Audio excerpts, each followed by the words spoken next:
Nový Mercedes triedy E. Teraz vám nad hlavou vyskočil taký veľký otáznik. Dodo, a to prečo ťaháš takéto auto do terénu? No lebo tento ho zvláda.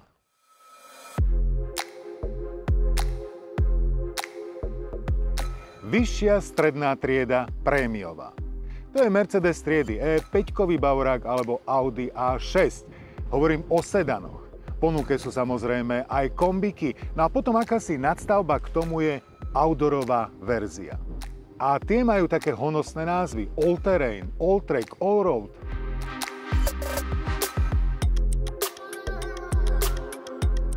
Z tých označení je celkom jednoznačné, akým smerom sú orientované. Predstavujú akýsi medzistupeň medzi SUVčkom a klasickým osobným autom. Je totiž stále veľa ľudí, ktorým SUVčka až tak veľmi nevyhovujú a preferujú skôr klasické osobné autá. S občasným výjazdom mimo spevnených ciest, ale nie nejaký ťažký offroad. A práve pre nich má Mercedes v ponuke verzie s označením, ako som už spomínal, All Terrain. Toto je nová generácia triedy E vo verzii T, kombi, ale so zdvihnutým podvozkom a oplastovaním. Vyzerá dobre v tejto bielej farbe s čiernymi detailami. Celé označenie znie Mercedes triedy E 300D Formatic All Terrain. Keďže toto je nadstavba ku klasickému kombiku a má veľa zaujímavej výbavy, stojí viac ako klasika.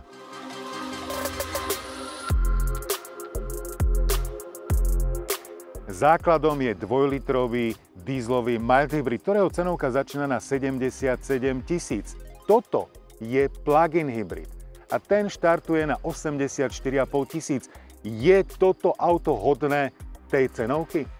Základom All Terrainu je kombi, ktorý prešiel akýmsi offroadovým tuningom. Podpísal sa na miernych zmenách formátu. All Terrain má na dĺžku 4950 mm, je dlhší o 5 cm. Na šírku pribudlo 1,5 cm, na výšku takmer 3. Tento Mercedes má teda vyššie posadenú karosériu. V štandarte dostanete 18-palcové kolesá s vyššou gumou 235/55. Ak si priplatíte, dostanete takéto 20-ky, no ale tie sú trošku menej vhodné na poľňačku. V porovnaní s predchádzajúcou generáciou All Terrainu pribudlo do dĺžky a na rázvore náprav 22 mm a do šírky 28. Drsnejší charakter All Terrainu je evidentný a na ceste jednoznačne identifikovateľný. Robustnejšia maska s 2 lamelami a nemôže chýbať veľká hviezda. Svetlá Digital Light svietia naozaj výborne. Nárazník špecificky tvarovaný s upravenou spodnou ochranou. Prašných ciest sa teda All Terrain rozhodne báť nemusí. Navyše celý spodok je chránený plastom. Z profilu púta pozornosť masívnejšie oplastovanie a dvojevrátka. Toto je konektor na nabíjanie dokonca jednosmerným prúdom CCS-kom. Je síce za príplatok, ale auto sa dá nabíjať až s výkonom 60 kW, čo je v podstate 6-násobok zabudovanej striedavej T2 a tá má výkon 11 kW. Nabíjanie. Ak budete chodiť na rýchlo nabíjačku a batéria bude úplne vymlátená, tak to bude trvať necelú pol hodinu. Z domácej zásuvky to je na celú noc, takmer 9 hodín. Batéria má kapacitu 25,4 kWh, z toho využiteľných je 19,4. To je na plug-in dosť, keď si zoberiete, že Leaf prvej generácie mal kapacitu batérie 25 kWh. No a sem samozrejme tankujem naftu. Ešte sa vrátim k tomu dizajnu. A pozrite, ako sa pekne zvažuje zadná časť. Opticky ho ešte znižuje tvarovanie okna. Svetlá, charakteristický tvar pre aktuálne modely s hviezdou. A čierny nárazník ešte zvyšuje offroadový charakter All Terrainu. Kufor.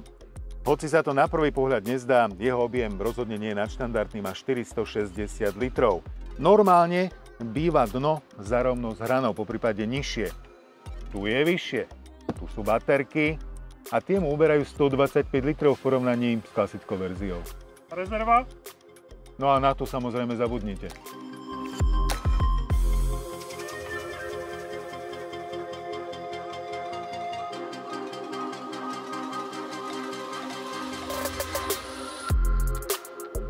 Pozdĺžne uložený osvedčený naftový štvorvalec s výkonom 197 koní, k tomu elektromotor, v prevodovke 9G Tronic má výkon 129 koní.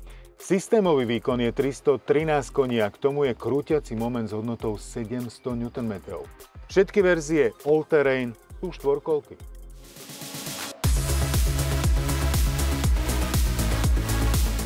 Už pri nastupovaní vám dá auto najavo, že toto je Mercedes Premia. Kľúčky sa elegantne vysunú, dvere sa dovrú. A po usadnutí do sedadiel svetlých, potiahnutých kožou napa vás obklopí luxus v podaní Mercedesu.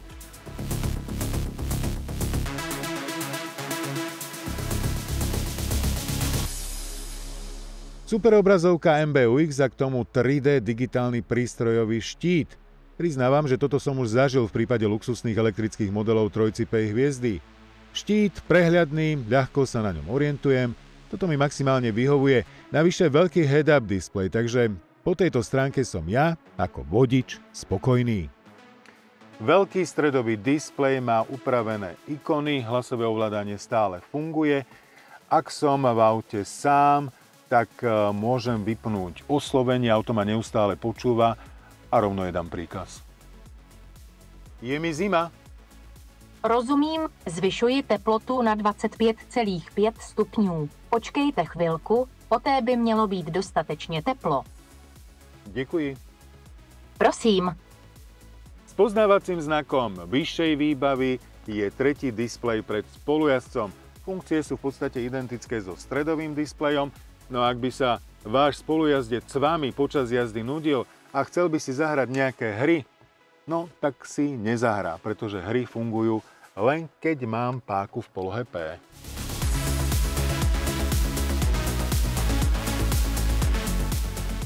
Grafika, to sami vidíte.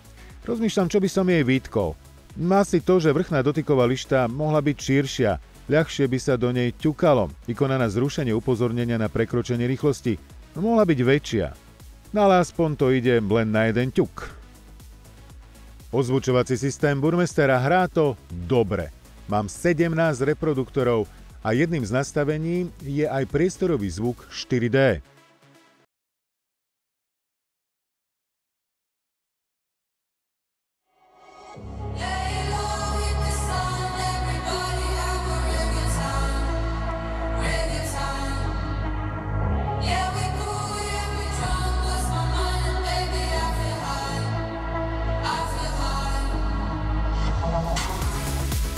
Toto je oko veľkého brata, kamera. Môžete ju využiť na konferenčný hovor alebo si robiť selfiečka podľa chuti, napríklad. Pozrieme sa ešte na stredovú konzolu. Pravé drevo z jaseňa s pormím, žiadna imitácia. No a tu? Klasika. Na poháre, nabíjanie telefónu, jednoduché a praktické. Keď sa tak pozriem po kabíne, ten luxus Premia cítiť z každého detailu. Stačí, keď sa pozriete na čalúnenie na dverách.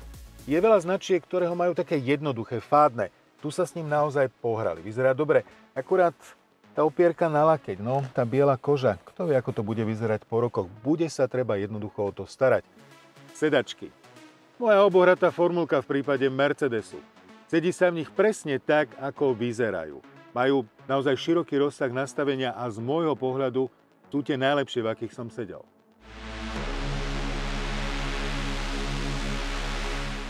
Sedenie vzadu, veľa miesta s patričným komfortom, štvorzónová plnohodnotná klimatizácia, sedačky, super. Lakťová opierka, aj s praktickými drobnosťami. Pri Prémii nechýba ovládanie cez apku, Mercedes Me, zobrazujú sa mi tu zaujímavé informácie, koľko mám dojazd na naftu, koľko na elektriku, môžem si dať vyhrievať alebo chladiť interiér, nabíjať si môžem dať auto, ale spustiť si ho môžem neskôr. No a keď si napríklad zabudnem auto zamknúť, tak mi príde správa, že E300, vaše vozidlo je odomknuté.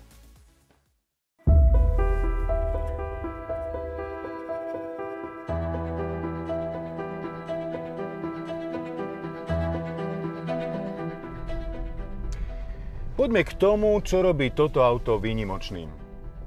Prípon All-Terrain. Naznačuje, že by to auto mohlo byť v pohode aj do terénu, ale svetlá výška 137 mm, ten dlhý rázvor a navyše previsy, to nebude do nejakého ťažkého terénu. Ale na takúto polnú cestu, kde sa ešte práši a keby zapršalo, tak to by bolo čisté blato, ale s týmto autom by som sa určite dostal tam, kam potrebujem.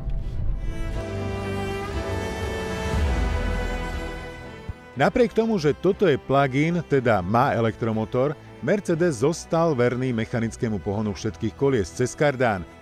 Nebudem polemizovať, či je to lepšie alebo horšie ako tzv. Elektrické štvorkolky, kedy zadné kolesa roztáča výhradne zadný elektromotor. A viete čo? Idem ho potrápiť. Idem ho vykrížiť.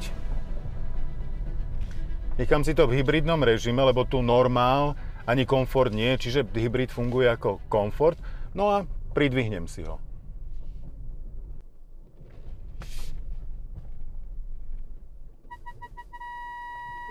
No, musím opatrne, lebo tá svetlá výška je malá.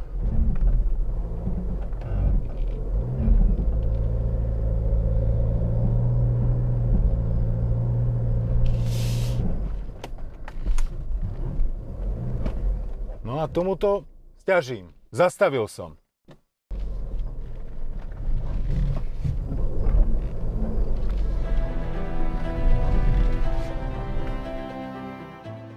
V teréne je problém, keď sa koleso odlepí od zeme. Stráca sa cez neho krútiaci moment, ktorý potom chýba kolesám na zemi, aby autom pohli.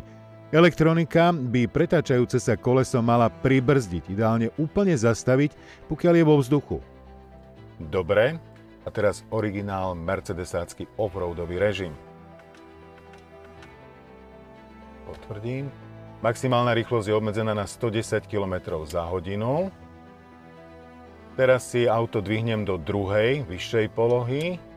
Maximálna rýchlosť je obmedzená už len na 15 km za hodinu. No tak poďme na to pozrieť, čo sa stane.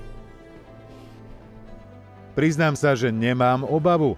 Terénny režim od Mercedesu je vyladený takmer k dokonalosti.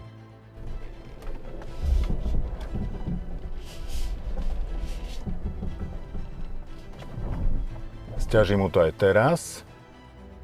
Zastal som.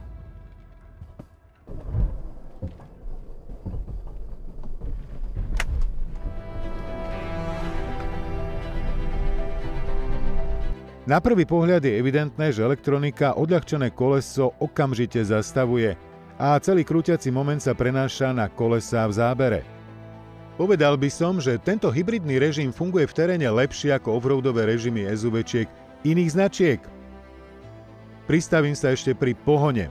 V hybridnom režime, keďže čas výkonu unikala zdvihnutým kolesom, musel sa spustiť diesel, aby auto malo dostatok sily na pohyb vpred.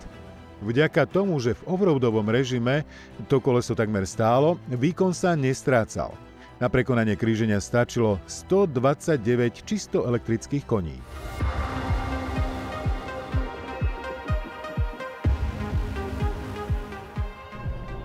A jazda na ceste. O tomto aute by sa dali rozprávať doslova ody. Mercedes trafil do čierneho. Dieselový plug-in hybridný all-terrain v podaní triedy E. Nemci ako keby spojili v tomto prípade niekoľko typov aut. Luxusné, príjemné kombi, off-road, no a dieselový plug-in, ktorý má navyše veľmi slušný elektrický dojazd.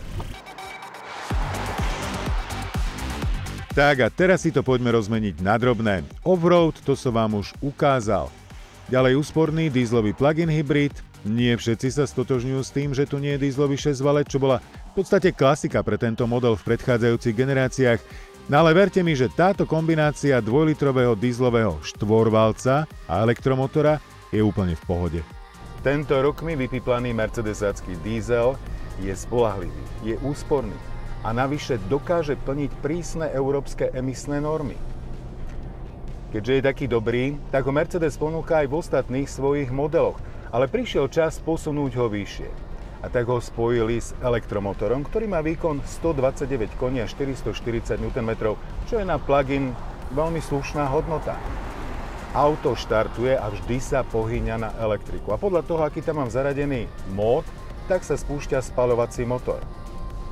Ten má 197 koní a takisto 440 Nm.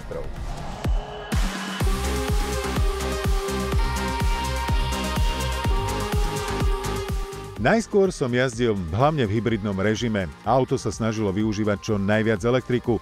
Jazdil som plynule, bez nejakých prudkých štartov a musím povedať, že aj keď som viac tlačil na plyn, stále tam Mercedes držal elektriku. Naozaj som musel viac prešliapnúť pedál, aby sa diesel naštartoval. A spotreba bola elektrika pod 20 kWh a nafta 2,5 litra na stovku. Potom som si auto nabil. Podľa Mercedesu by mal byť elektrický dojazd 95 km, ale také číslo tam po nabití nikdy nebolo. Vždy to bolo pod 90, ale elektrický dojazd v meste 80 km.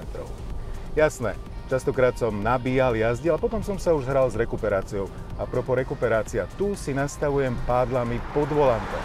Ľavým si zvyšujem rekuperáciu, pravým ju zruším, dám si ešte raz a teraz plachtím, respektíve auto ide bez nejakého odporu. A keď to dám ešte raz tým pravým pádlom, tak sa mi tam zobrazí režim auto. A ten je z môjho pohľadu najvýhodnejší, pretože vtedy si Mercedes sám určuje, kedy bude plachtiť a kedy bude rekuperovať. Inak tá rekuperácia, aby ste si zase nemysleli, to nie je o tom, že sa mi zvyšuje dojazd. Skôr z toho dojazdu menej ubúda. Vysvetlím. Mám trasu v meste, ktorá má približne 20 km. Odjazdil som si ju niekoľkokrát a z toho dojazdu mi neobudlo 20 km, ale približne 15. No a ak nepotrebujete rekuperovať, alebo teda upravovať si rekuperáciu, môžete si pádlami pokojne radiť. Prepína sa to v multimediálnom systéme.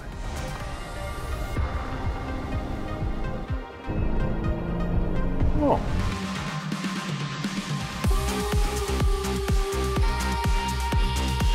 Možno sa budete diviť, ale mne najviac vyhovoval režim B, zvýšená rekuperácia. V podstate si tam zasejvujem aktuálny stav nabitia. Jasné, diesel sa oveľa viac zapája. A čo? Pri jeho spotrebe? V meste rozjazdí vždy elektrika, následne sa pripojí diesel a potom zase chvíľu elektrika a zase diesel a spotreba. Nafta 6,1, elektrika minimum. A keď som odjazdil vyše 50 km v meste, elektrický dojazd sa mi pri zaradenom Bčku znížil len o 5 km. Režim B je určený na diaľnicu, kde nemá význam využívať hybridný režim, pretože tá elektrika sa rýchlo stratí. Zasejvujete si ju, uložíte si ju a potom môžete na elektriku jazdiť v meste. Samozrejme, po diaľnici sa dá aj 130 v elektrickom režime, nie je problém. Len naozaj potom vidíte, ako rapidne ubúda z toho dojazdu. 130, 140 na 9. prevodovom stupni a motor sa prevaluje pri 1700-1800 otáčkach a odber 5,9 litra na 100 km. A toto je to, čo ma na tom aute dostalo. All Terrain váži 2,3 tony. V porovnaní s klasickým dieslom v prípade All Terrainu je to viac ako 300 kg navyše. A tá spotreba je veľmi slušná. Zoberte si plug-in v hociakom inom aute v spojení s benzínovým motorom. Jeho nadváha sa na diaľnici okamžite prejaví a spotreba stúpne o 2 litre, bez myhnutia oka. A tu? Samozrejme, bdie nad vami množstvo asistentov. Všetky tie systémy sú naozaj perfektne nastavené, aj keď z môjho pohľadu je Mercedes trošku taký úzkostlivý, lebo sa mi stalo, že som nebrzdil tak, ako si on predstavoval a zrazu mi pritiahol pásy, vypol rádio a tak hamstol po brzde, že som sa fakt zlakol. Odtedy si dávam pozor a brzdím už trošku intenzívnejšie. A čo sa týka jazdných vlastností, All Terrain má v štandarde vzduchové odprúženie Airmatic s adaptívnymi tlmičmi so selektívnym nastavením kompresie i odskoku, takže tá jazda je veľmi príjemná, plavná. Hoci tu nie je režim komfort, to nastavenie je pre posádku veľmi príjemné.